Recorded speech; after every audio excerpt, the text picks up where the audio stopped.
pleasant evening to all of you, all poets and poetess around the world. Good evening, ladies and gentlemen. This segment is our Wednesday segment connected, different voices, one passion. This is your host, Bernadette de la Cruz, from Migrant Writers of Hong Kong. The Migrant Writers of Hong Kong is a social media platform wherein members can freely share their written poems. It is also a community of migrants in Hong Kong that aims to provide learning tools for aspiring writers, such as lectures and workshops.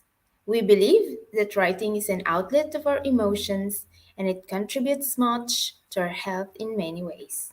It was organized on March 30, 2021, hoping to unite every migrant writers under one shelter. On our Facebook page, we have segments that challenge writers to write because we believe that practice will always help someone to become better. On Monday, we have Monday Weekly Prompt and also Monday on Spotlight. And in our weekly prompt, we have the theme selected and Spotlight. And Monday Spotlight, we have our poets featuring our own poets and writers. And on Tuesday, we have our creative art challenge and featured arts by Guhit Kulai, an art community in Hong Kong. And in second and fourth Wednesday, we have connected different voices, one passion. And on Thursday, we have photo challenge featuring photos and Friday we have Friday challenge featuring some poetry device that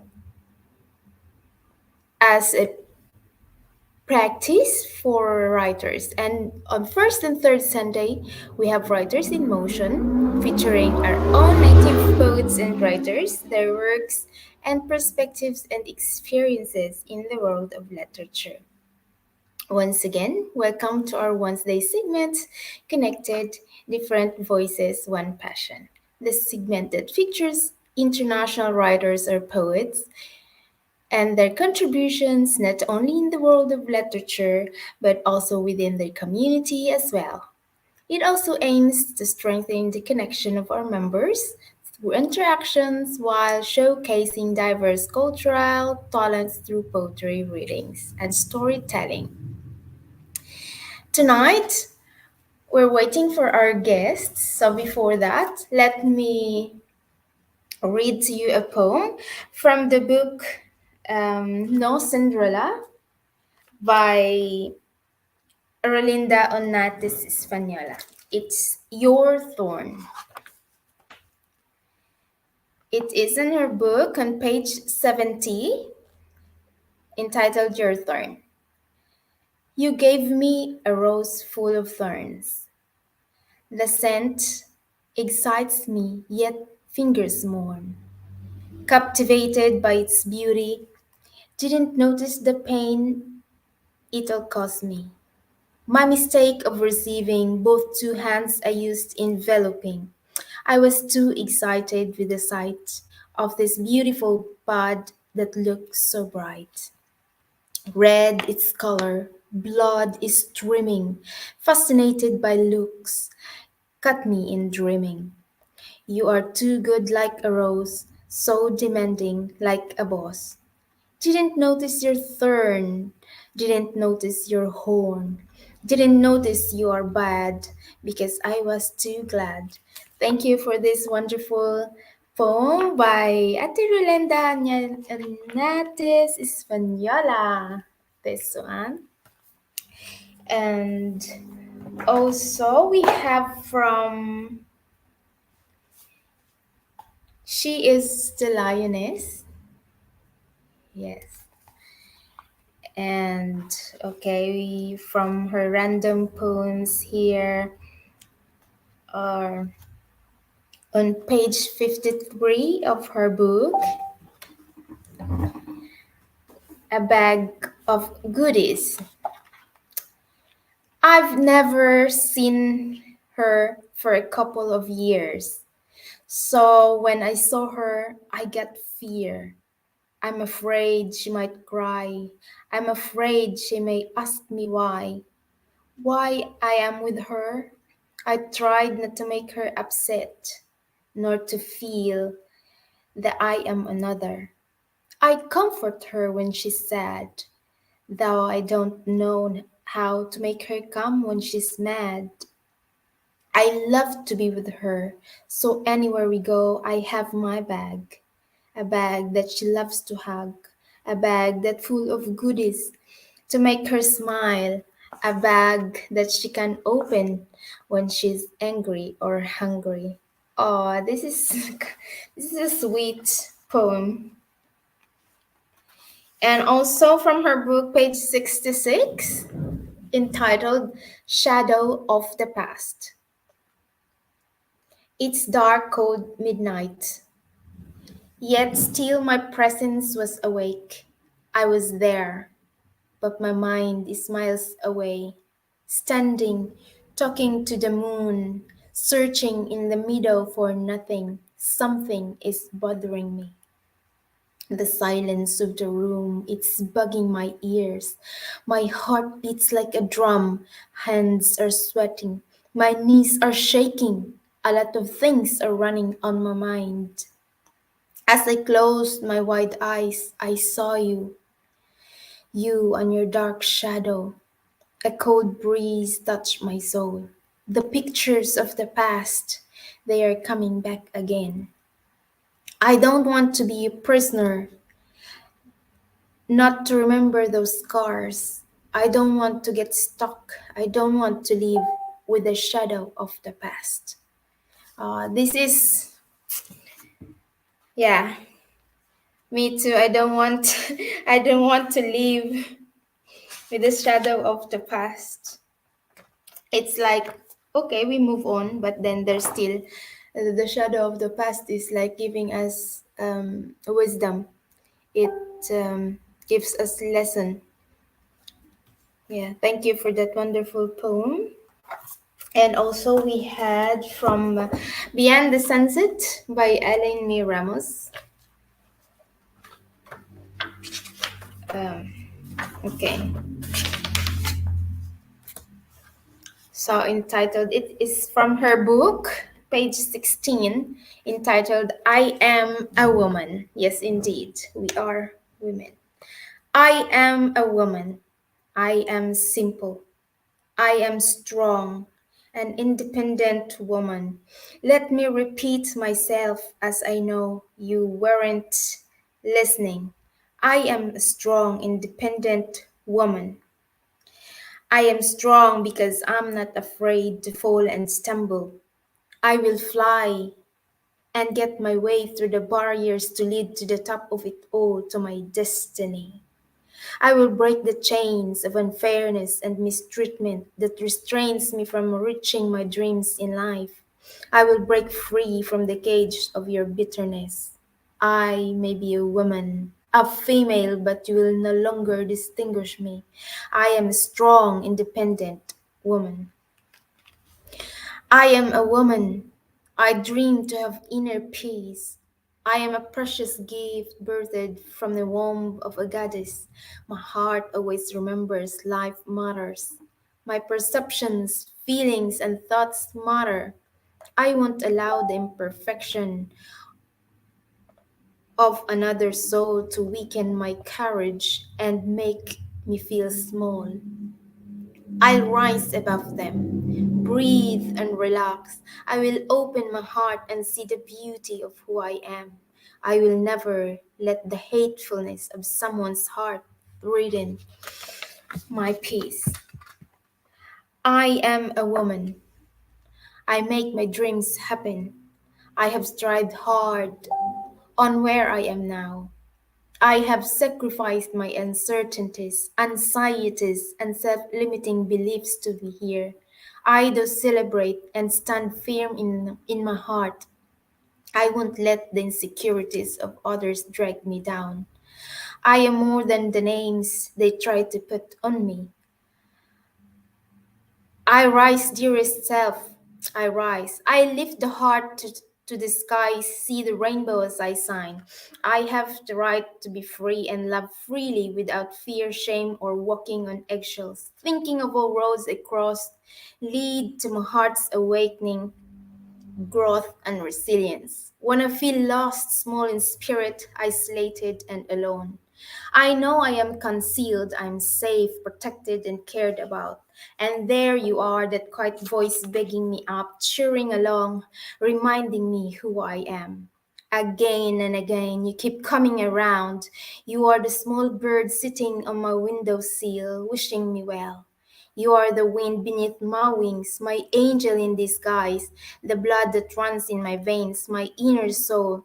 Keep reminding me that I am worthy. My heart is precious. I keep my feet rooted in the ground, and I stood delighted to myself, bowed my head, lowering my shoulders, finding my breath, and look the world in the eye. Look away in your head held high, away from the pain and sadness into a lifetime of absolute truth that I'm alive. I will let get through. I will make my dreams into reality. I will live peacefully. Keep well, dearest self. I love you. I am a woman. I am simple yet stronger than before. I am firm. I am bold. I am unique. I am extraordinary. I am worthy and I am fulfilled. Thank you so much for that poem, Eileen May Ramos. It is a very powerful poem of yours. And once again,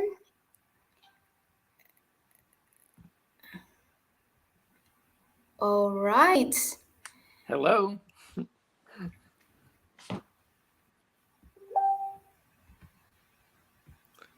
Do I have my, am I Okay, on good mic? evening. Good Hello. evening How again. Yes. how are you doing? Yes, I hear you. Welcome to our guest, Mr. Richard Lamoureux. I don't know how to pronounce it well, but You did it we are very well. proud. We are proud to present to you our guest. Richard Lamoureux is a poet and published author from Kelowna, British Columbia. He has participated in many international events and competitions. His award-winning book, Dummy, Hurtful and Healing Words, is now in second print and is also available as an ebook. Richard has produced over 4,000 pieces of work. A number of pieces are available in Passion of Poetry and the Inspired Poetry Project. Richard has been described as an empathetic poet. He strives to make his work relatable to poets and non poets alike. Okay, welcome to the show, Well, thank you for the Mr. introduction. Richard. Thank you. Now, do I pronounce your name Bernadette? Yes, Okay, yes, okay. correct. I have it Thank right. you. And you're in Hong Kong? I For now I'm in Bali, Indonesia. Okay. Yeah. And were you in Hong Kong? Because I thought I read that on Yeah, your yeah, yeah. profile. Yeah, Okay. we're in Migrant Writers of Hong Kong, but currently I'm here staying now in Bali with my boss. So, yeah. So, Well, how are you, sir? well, I'm good. Sorry about all the confusion. I haven't used SteamYard before, so it was a little different experience. Yeah, don't worry, it's okay. Yeah. So, tell me about what? Kelowna. Kelowna. Yeah. Kelowna now, is it breezy, cold, having snow or? Well, it won't be as warm as you are there because we are in Canada. But in Kelowna, most people don't think of Kelowna as being a very warm country, or sorry, Canada as being a warm country. But we do have some hot spots. And where we live in the Okanagan Valley on Lake Okanagan, it's actually considered to be a desert area. So if you were to go to, say, the Tuscany region of Italy, as an example, that would probably be a very close climate to what we have here in Kelowna. So in the Mm-hmm. wintertime, we don't have a lot of snow. And in the summertime, we're typically around 40 degrees. Oh. I hope we will go there and visit someday. Yeah. Yeah. Well, it's a beautiful area. So if you like to golf, if you like the lake, if you like mountains, if you like skiing or snowshoeing, there's really something for everybody here. And we have lots of great restaurants, and it's a very active tourist area. There's a lot of inspiration to write Yes, for around. sure. Yeah. Yeah. So let's talk about now because I'm glad you made it through. Yes. Yes, thank you so much. And okay, so tell us more about you as a writer and an author. Well, for myself, I started writing when I was in grade six, and you have the title of my book, and the book is called "Dummy, Hurtful and Healing Words." And unfortunately, I grew up in a very abusive environment, and I had difficulty in school in my early years. So I failed grade three, and then I failed grade six. And then when I was in grade six for the second time, I had a teacher by the name of Mr. Lake, who was just a really great teacher, and he took an interest in me. And one of the first tasks that he had me do was to recite a poem in front of the class. And I recited a poem called "The Destruction of Sennacherib" by Lord Byron, which is a story in the Bible about the Assyrians. Mm, And anyway, I guess that's what got me hooked on poetry. And then I started writing poetry after that, and I've been writing ever since. But I've had a few periods of time where I haven't written anything. I think my one period I went was about 7 years before I wrote my mm, last book. Um, mm-hmm, but now I pretty much write every day. So I think for writers, if you write every day, just write something. mm-hmm. It'll improve you as a writer, and it'll kind of help clarify your thinking and bring out your creativity. Yeah, that's great to hear that kind of advice from you, Sir Richard. So let's read from the comments here. Okay, from C Tang. Okay, welcome, sir, and thank you. And Okay. from Rema Tabancora, good evening, gorgeous host, and to your guest. Thank you so much, Rema. And also from Marjorie Fuentes, good evening, beautiful host and guest. Thank you so much for the love and support, you guys. And also from Lizelle Marcos, good evening, beautiful host. All right, thank you so much. And look, among all your published books, which one is your favorite and why?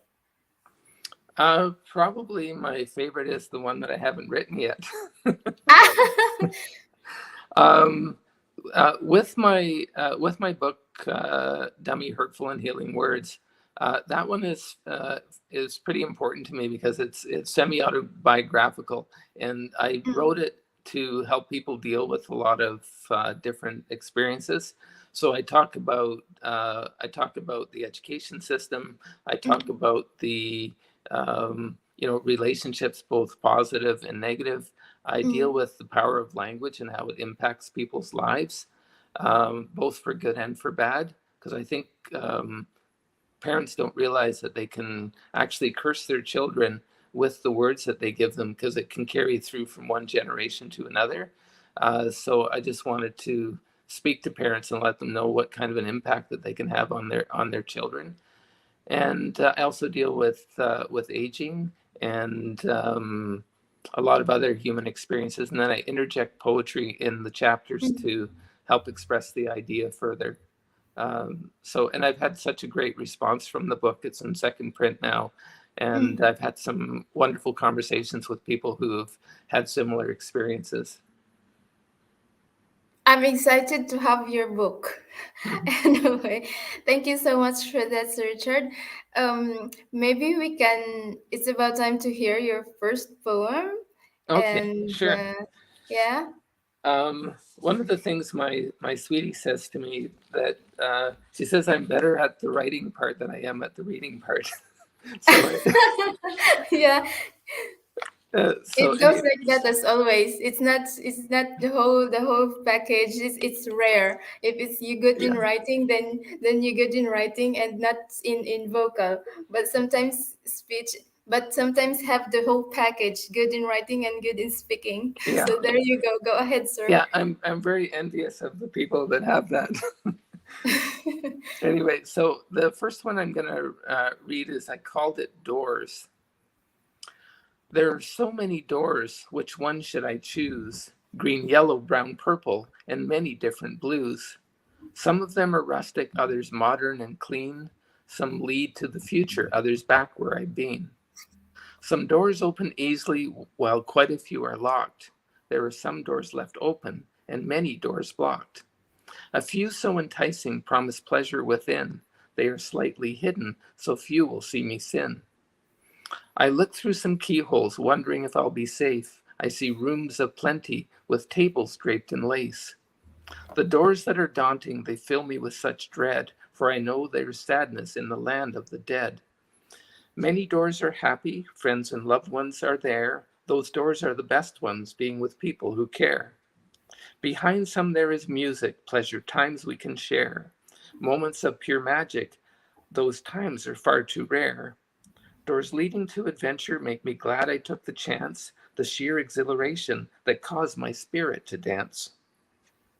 Doorways disguised as books, they caused my mind to grow. They pointed me to other doors, so I knew which way to go. The doors I left closed, in the end I don't regret. They could have brought me ruin or led my soul into debt. Of all the doors I'll walk through, the final one will be the best, for there my Savior waits, so I know I'm truly blessed. Wow, that's really wonderful. Yeah, there's a lot of doors. I think if I not mistaken, I think I read that in Passion of Poetry or Yeah, s- I think I did I post think it I there. read Yeah, that one yeah. and there yeah, there's a lot of doors that's present in the world. We can choose which door we want to, and it's yeah, we have our own choices. We have our freedom to choose which doors we're going to enter, but in every door there's the consequences behind it. Yes, it can be, for sure. Yeah. So okay, what is your inspiration in writing and composing the poem? I don't. Oh, I think actually my friend Delia, she had wrote a poem about park benches, and so with park benches, she was talking about all the different experiences that people have when they're sitting on a park bench, and all the lives that kind of cross. So it just kind of got me to thinking about where I've been in my life and the things that I've done, and the both positive and negative. And I thought that a doorway as a metaphor was a good way to help kind of travel down that hallway. Mm. Yeah, using of metaphors give flavors to the poem itself, and the words are, yeah, it's like expanding to its meaning, and sometimes it nourishes our soul. For metaphors give is sugar, Yeah. sweet, yeah. Well, I wrote another poem a while ago that I just had made into a video called "The Canvas," and in that one, it was kind of different kind of doors because it dealt with issues of abuse and neglect, and then each doorway going down this hallway was kind of this young girl's life and all the experiences that she had. So I've used doors on different occasions. But if you have a chance, go to Passion or I think I've got it listed on there as well. If you go to the Inspired Poetry Project, in my announcements, there's a video there. So if you click on the canvas, then you can see another one. It's a little bit heavy, so I didn't want to read that one on the show. Ah, okay. No problem. No worries about that. So, let's check about the. Okay. So this from Rima Tabankora. That was awesome piece, Sir Richard. Well, Thank you thank you. so much, Rima.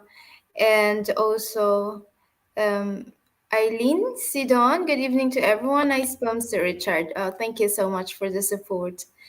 And okay, so what genre of poetry you like the most, Sir Richard? I think I like free verse, and because I like the freedom of expressing in a more fluid way. But in Mm, my free verse, I tend to gravitate towards rhymes. So I kind of mm, like using rhymes in my poetry. mm. Yeah, me. This question I always ask to our guests, and majority of you says that free verse is your favorite, and yeah, it you can express more, Yeah, and yeah, I like also the rhyming. I do write my poems and rhyme, ab sometimes ab, but it rhymes. It's kind of refreshing to hear when yeah. it rhymes. Yeah. So in connection to poetry, what is your advocacy towards your community? Sorry, explain that a little bit more for me. Uh, because for me, I have my advocacy in writing poems. So in poetry, I use it to deliver more and share more the love, peace, restoring humanity through community, and also through poetry. I help those back my community, and like that. So maybe you have an advocacy to like sharing some good stuff to the people around you, and kind Yeah, of and like I think that I'm part of um, obviously the passion of poetry. Uh, Angie's group as well. mm, I'm part of the Dark Poetry Society, mm, my own inspired poetry project. mm, So that's a good way to communicate with people. Um, as well, I'm involved with homeless community here mm, in mm, Kelowna, so that's been part of my inspiration. I mm, also live in a very multicultural family. My wife is originally from Hong Kong. mm, Um, I've I've kind of gravitated to different cultures, so mm, I've written a lot about that because I've seen a lot of the injustice that there mm, is within, certainly within the United States and Canada. We have a lot of mm, issues that we have to deal with. Certainly, with us, there's the Native population that has been um, taken advantage of for a number of years. So I guess those are things that I choose to write about. mm. So that's sweet. It's kind of sweet to, share something to the community through poetry. That this is our passion, to write poems and that. And then through this we can, restore humanity, because nowadays, COVID-19 strikes us. The Yeah, pandemic really hurt us financially, economically, and our health, and that all I think it universally struck us, dragging us down. But then, yeah, through poetry, we can express more, and yeah, this is our way to relax our mind from all the struggles of the COVID-19, and the world. Yeah, the chaos of the world. Yeah, thank you so much. And this one, I have to ask you, if what is your favorite word or words to use in writing your poems, and what do you think is the impact of that word to those um the readers?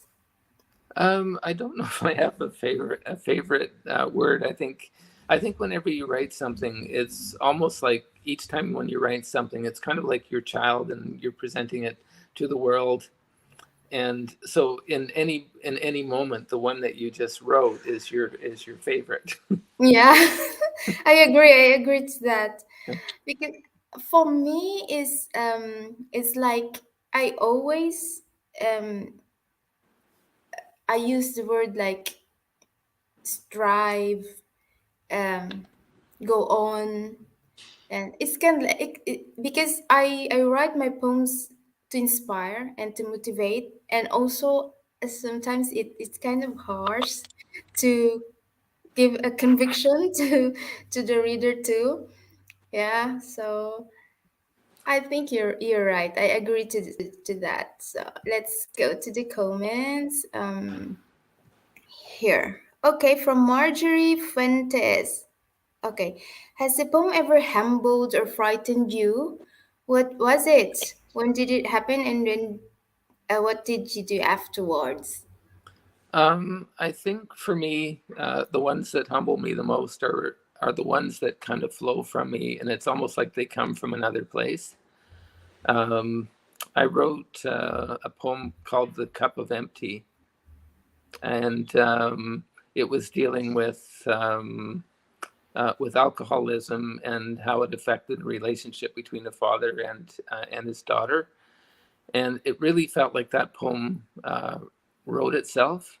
So that was very humbling. And I feel I have this kind of in my mind's eye. I imagine that there's this river of creativity that we as poets or writers have access to, and sometimes those words flow through us. And I guess because of my belief in God, I feel that those words are coming from that Holy Spirit. And we're just fortunate that we are the vessel that those words are able to flow through. So Yeah, for me, indeed. that's a very humbling experience, and I'm just thankful that that I have that gift. Yeah, thank you so much. I remember those words from you always when I posted some poems into passion and poetry.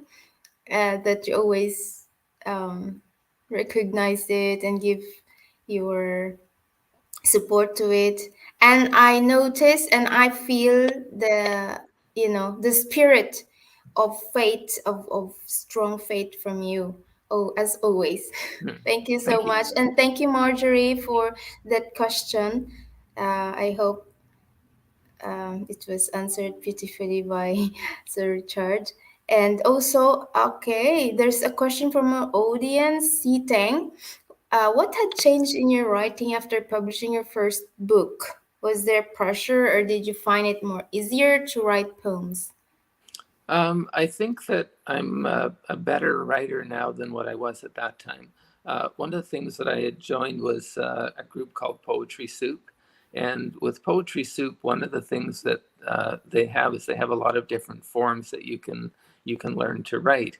Hmm. So I guess the way that I equate it is if you're an artist and you just have one tool to work with, maybe it's a pencil. You can create some beautiful artwork with that pencil, but then Hmm. if you have more tools like paintbrushes and colors and a whole bunch of other things, if you have more tools, then you can articulate yourself with more clarity. So I think by Hmm. learning more different forms, Hmm. uh, it allowed me to express myself with more nuance. Hmm. So I'm thankful for that site, and I participated in a lot of contests, and I met a lot of great people. So that was my first online community that I participated with. Wow, great to hear that, sir.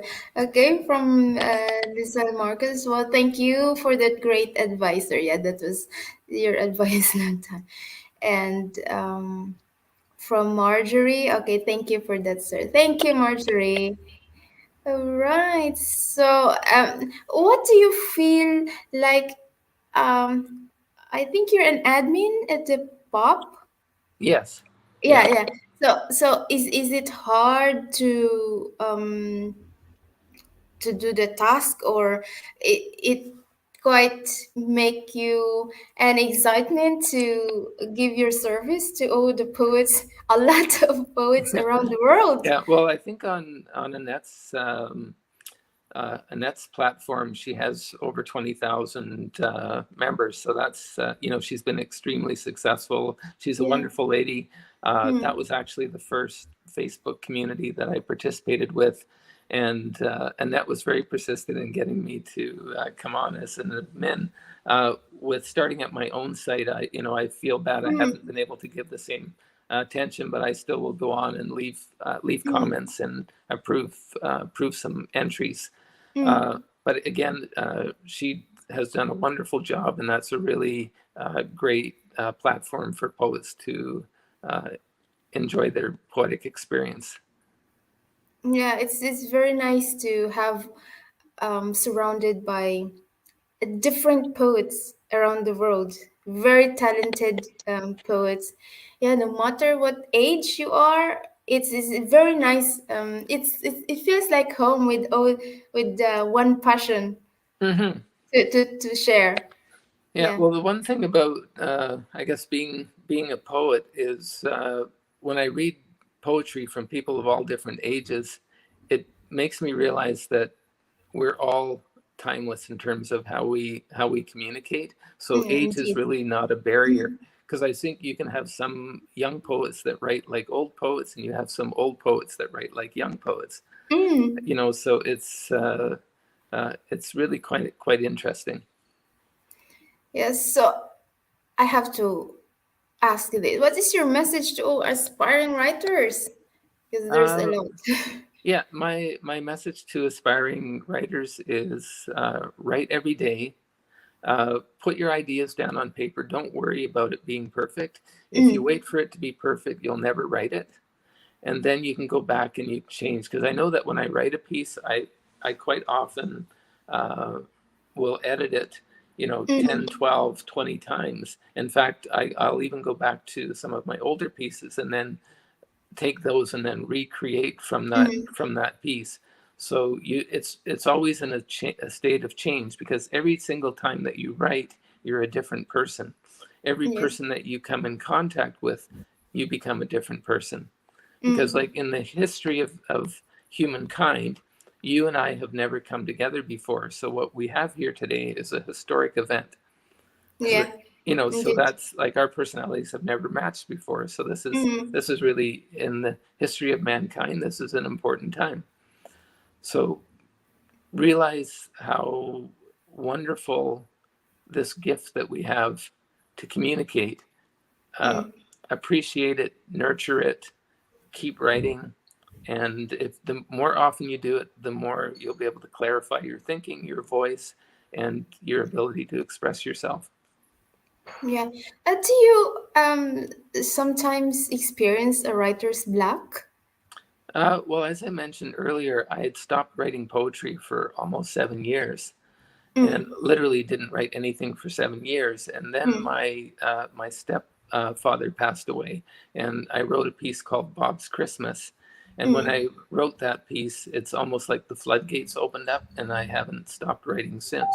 And that's almost 11 years. So I had a 7 year drought, Wow. and then 11 years where I've done a prolific amount of writing.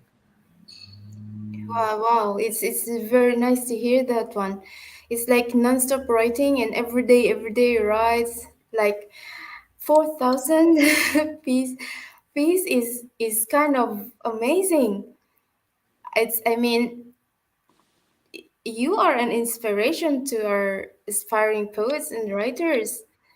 And maybe we can hear your second poem, sir. Sure. Yeah, I didn't realize that I had so much to say. Like when like with writing, Yeah. but it surprises me each time there's something else that comes out. Um, so the next piece that I'm going to write is dealing with the environment, and I titled this one "Eaten by the World." I tried to eat the world, but it caused me stomach pains. The bones of the lost are all that remains. It was flavored with deceit, with a coating of sweet honey. The rotisserie went round and round. It was powered by big money. I drank from the rivers as they began to flood. Fish no longer lived there, the waters turned to blood. The grain from the fields had long ago blown away. The once fertile soil had turned to dust and clay. Fruit from all the trees lay rotting on the ground. Fists upon my chest, I began to pound. We once had a garden, a paradise on earth. With greed, we all destroyed it. We didn't understand its worth. So I took another bite, trying to get my share. Empty, tasteless promises with no nourishment there.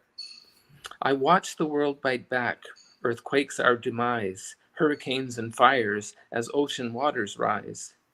People seem surprised, the changes came so fast. Sooner rather than later, we became part of the past. A planet without humans, skies of crystal blue, the world she survived by eating me and you. Thank you so much. You're welcome. It's a wonderful piece, and it's kind of like a warning, seeing the world and the environment today. It's ruined, and a lot of um, happening. Ah, it's kind of emotional listening to that poem, because it resembles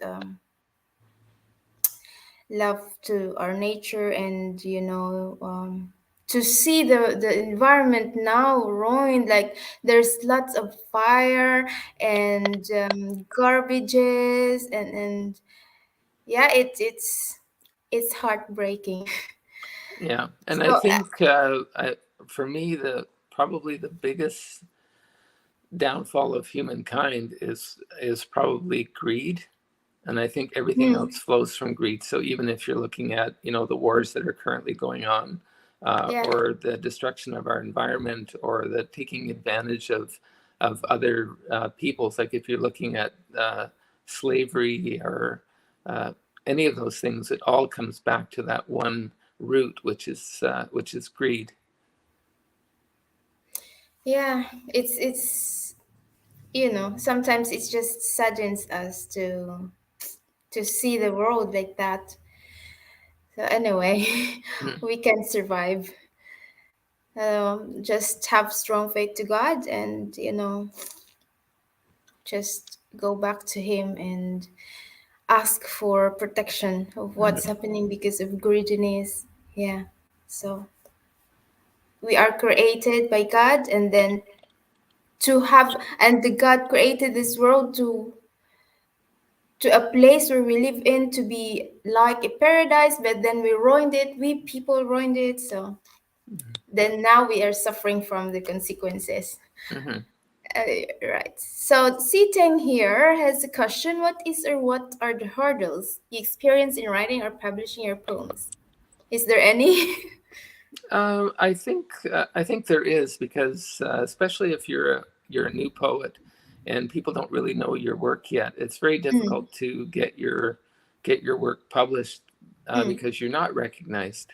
mm, So there are certain people that manage to break through. But I heard it once said that when a person produces a book, if if you look at all the books that are produced, most of them, if you sell about 250 copies, then mm. you've done really well. Um, so in order to market yourself and promote what you're doing is it takes a lot of effort, and certainly the help of other people to kind of get your message out there. Yeah, I agree to that. It's difficult to market your work, but I know it's just from the start, and then when you already published yourself, and a lot of people know you already, then it's and of course, if your work has a certain project, or that can um, the buyers or the people around you has something to look into your work, maybe it's kind of not that difficult much later. Hmm. So I have okay, from have you ever regretted sharing your poems? Is there Um, any instance? yeah, no, I can't say that I have. Um, Probably, I've had times where I've been uncomfortable when I've done like public presentations. Mm, Um, but I don't think that I regret it, because I think when you're uncomfortable, you end up having to grow as a person. So just allow yourself the opportunity to be uncomfortable, and then the more you do mm, something, then the more relaxed you'll become. But I think you should always have a certain level of nervousness, because if you do, then there's going to be more intensity, more passion in what you're doing. So, allow yourself to be uncomfortable. Yeah, because a lot of people like, okay, I don't want to be nervous. I don't want to feel uncomfortable. I want to be like perfect in front of the audience to recite my poem, to deliver it perfectly, and that. So, yeah, take it from Sir Richard. Allow yourself to be uncomfortable and nervous.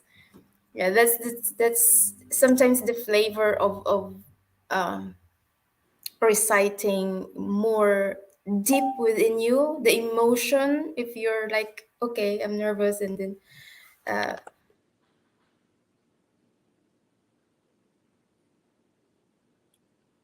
Have we lost the feed? Are you still there?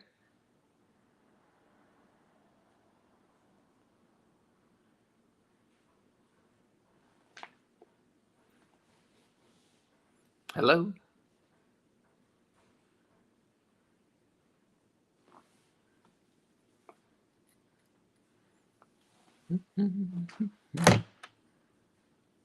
Hello?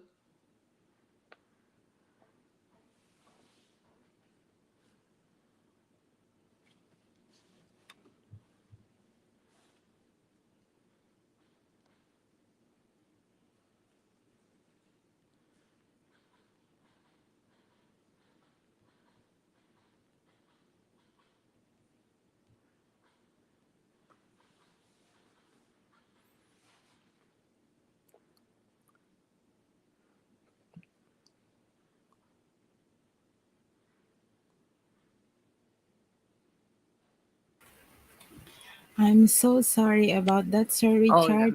no worries. This is Eileen May. This is Eileen May. Maybe while waiting for Bernadette, maybe can we ask if you have some more poems with you there? Yes, for sure. Yeah. Okay. Can we ask you to read one more while waiting for the host? Thank you so much. I will put you in solo, sir. Thank you.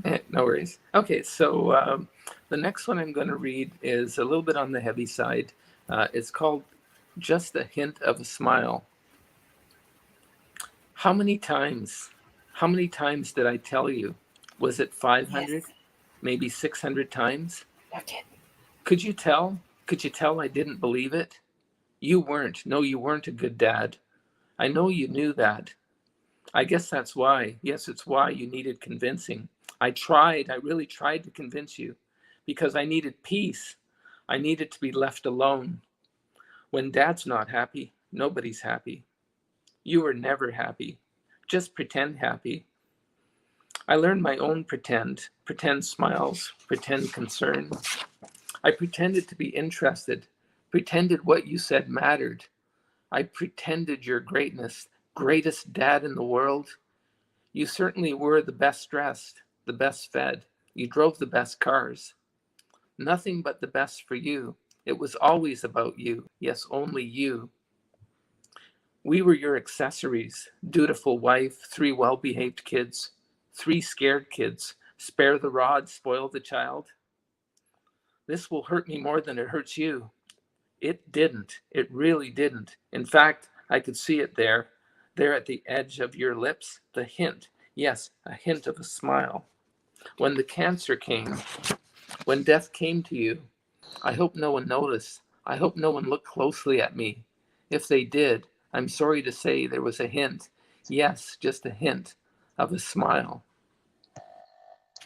yeah, go ahead, go ahead. I lost my. Go ahead.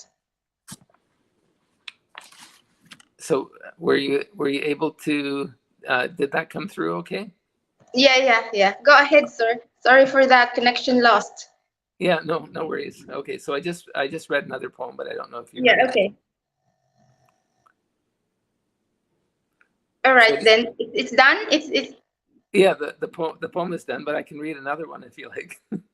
yeah. I didn't hear the poem, so I can't say anything about that. Okay, no worries. So with that last one, I was talking about my relationship with my father, who, as I mentioned, he was abusive. But then I wrote another piece, and it was more trying to go through my healing, so to see my father in a different light. So what I did was I wrote a piece about him when he was a child, and my dad's name was Eddie, so I titled the poem Eddie. Mm. So I try to see back before to who Eddie once was, just barely before when the bending began. Eddie was, after all, a cute child, wide-eyed, hugging, kissing, and kind. Somehow horrible happened. It tricked and trapped his mind. Loud shouting, screaming sounds, parents preaching pain through domestic degradation, careless communication, fraught with frustration. Pass the potatoes, please, then spilled milk, smacking sensations. Belt welts, broken eggs, no bacon. Get up, go clean up. Never ever interrupt. Battles brief and abrupt. Ranting and raving, mom misbehaving. Eddie, helpless and in need of saving, experiencing what no child should be braving, learning man lessons before he started shaving. He can't depend on dear dad who pretends perfection in a ship-shaped barbershop where his jolly joking rarely stops. Important friends, doctors and cops, humorous backslaps. Eddie feels hidden looks and subtle attacks. Shoe signs simple, comic book quick. When the shop closes tearfully, Eddie gets another licking. At 2 times 5, even Eddie starts kicking. His hurt turns into fist swinging, runaway day trips escaping, then away he starts staying, getting into trouble time, not enough praying, rules that need breaking. Who he'll become, there's little mistaking. What he wants, he happily starts taking. He can't shake the mistakes, travels life fast with broke breaks. Tears turn into lakes. He has and has caused many heartbreaks. Sometimes past prisons are hard to escape. I think of my daddy, dear Eddie, and my soul shakes. Sometimes time ticks, other times it just takes. Oh, thank you so much for that wonderful thing. It's so powerful, strong poem. It's kind of emotional.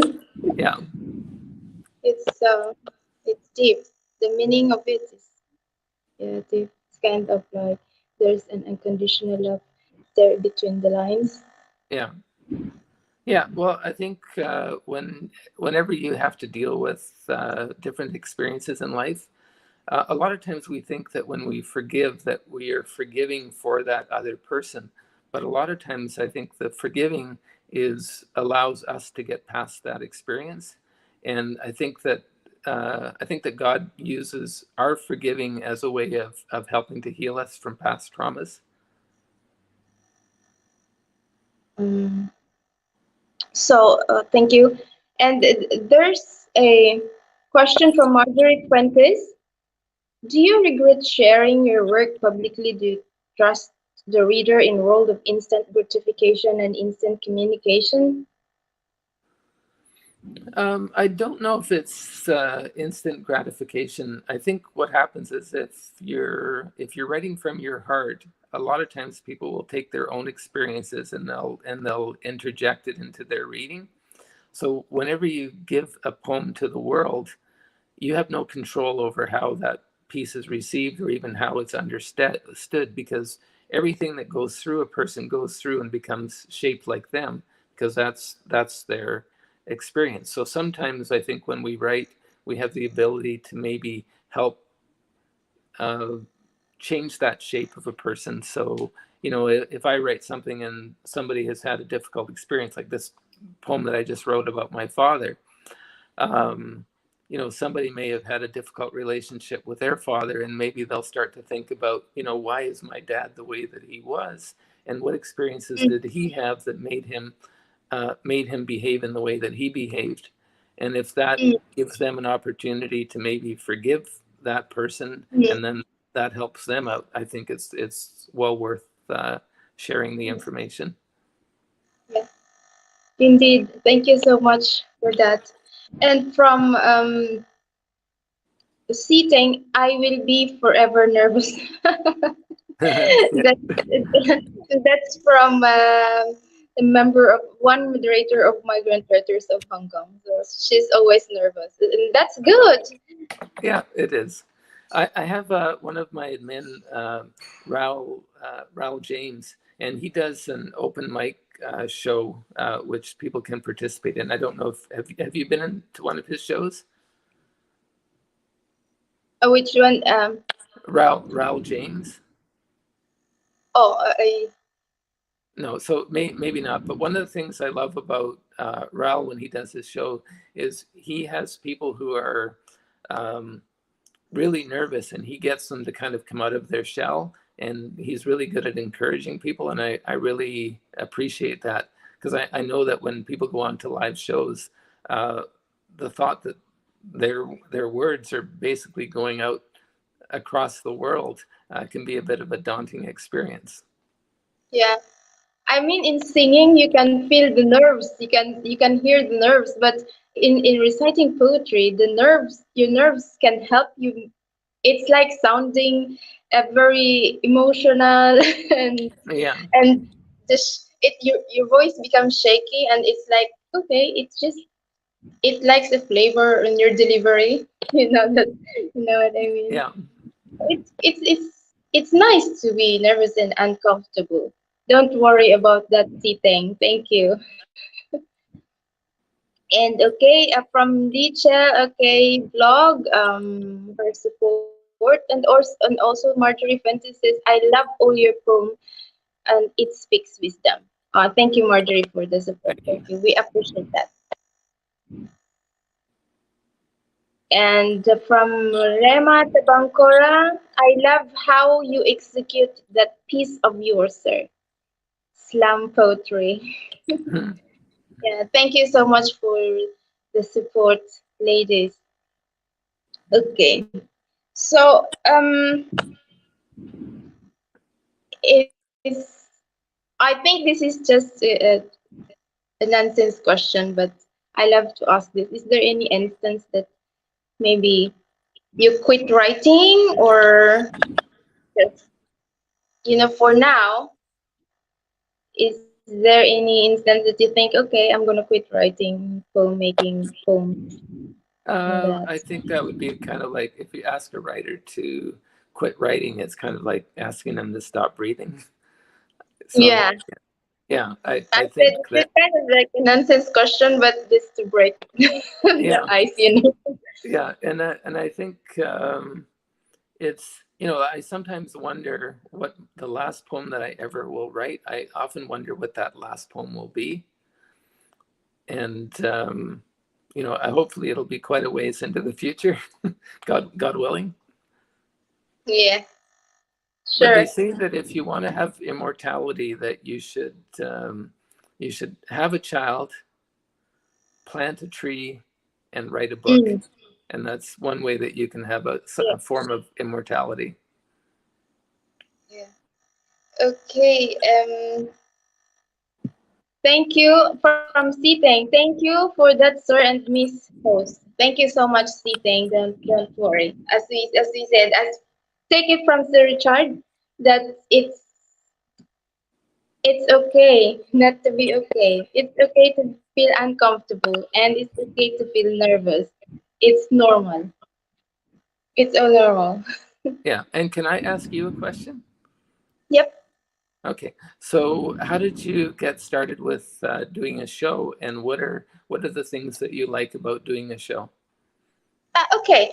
This show started when we in Migrant Writers of Hong Kong and the moderators in admins, and especially the founders of the Migrant Writers of Hong Kong, think of something that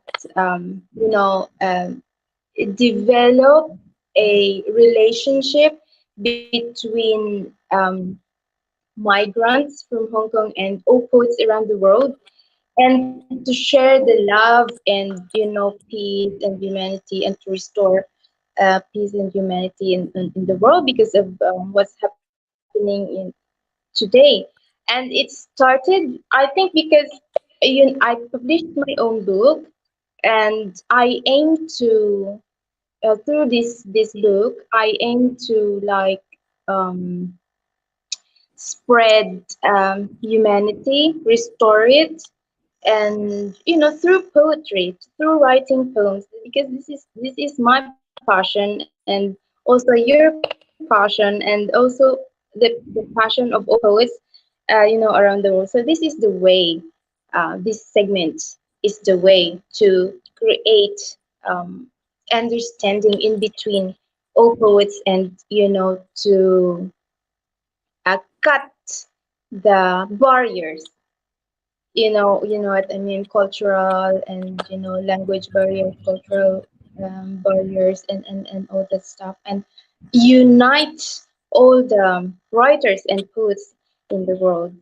And yeah, and that's it. And I love this segment because I kind of experience, um, all the experiences too of all, inspirational stand of the poets and writers.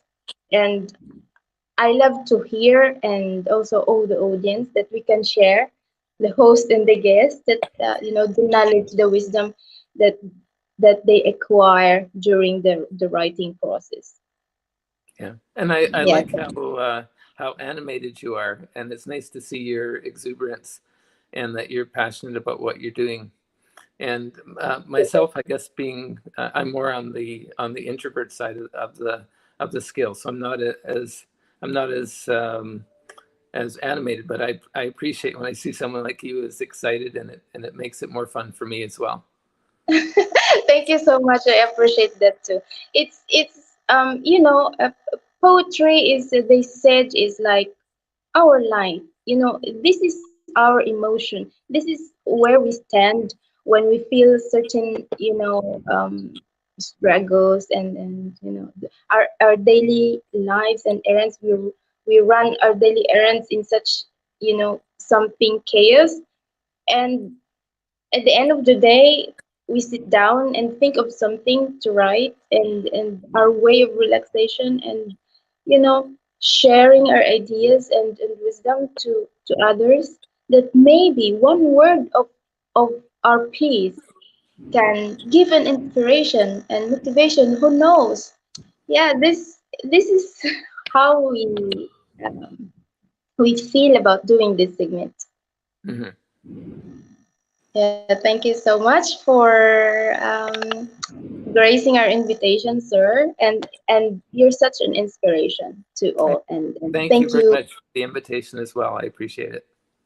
Yeah, having you in this segment is kind of like um, having one kind of advisor, that your advice is to our audience. You give an advice, and they really felt it, and it's sharing love through poetry. And maybe this segment is the way that we can preserve the strong faith and unity. Yeah, thank you so much. You're welcome. I'm not going to hold you, because I know you had a lot of, maybe it's morning there, and you have plans to do, and maybe work to do too. So it's been a pleasure to have you here in our segment in Migrant Writers of Hong Kong. And in behalf of Migrant Writers of Hong Kong, thank you very much, Sir Richard. Okay, have a Great. great day. We'll talk to you later. Okay, bye bye. Okay, thank you so much.